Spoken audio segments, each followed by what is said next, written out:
2017 সাল। ছোট্ট একটা রুম, একটা বোর্ড আর অনেক বড় একটা স্বপ্ন।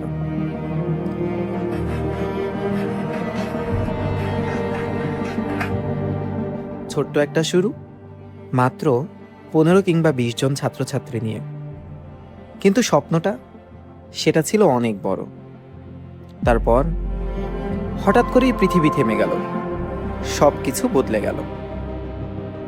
চারপাশে নীরবতা, মাথায় শুধু একটাই প্রশ্ন, এখন কি করব?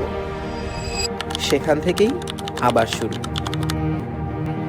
2023 সালের দিকে আমি ভার্সিটি ল্যাবে বসেছিলাম।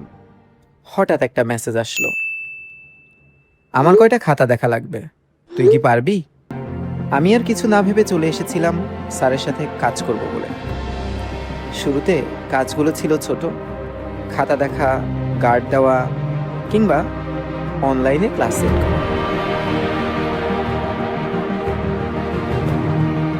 এরপর হঠাৎ একদিন ফাহাদ স্যার একটা অফলাইন ব্যাচে বাংলা পড়ানোর কথা বলল। সেখান থেকেই শুরু আমার এফটি জার্নি। প্রথম বাংলা অফলাইন ক্লাস। এরপর থেকে সব কিছু দিয়ে পড়ানো শুরু করলাম। হঠাৎ স্যার একদিন বলল,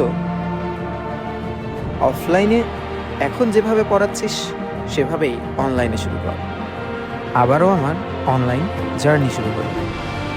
এরপর এসএসসি 23 সালের ফাইনাল শট। এরপর এসএসসি 23 ব্যাচের ফাইনাল শট লাইভে 10,000-এরও বেশি শিক্ষার্থী। তাদের কথা ভেবেই শুরু করেছিলাম এফটি এর প্রথম ইবিআই 1.0। সেই ব্যাচেই 4,000-এরও বেশি শিক্ষার্থী ভর্তি হয়ে গেল। তারপর ইবিআই 2.0 এবং ইবিআই 3.0। এদের লেগেসি নিয়েই এবারও চলে এসেছি ইবিআই 4.0।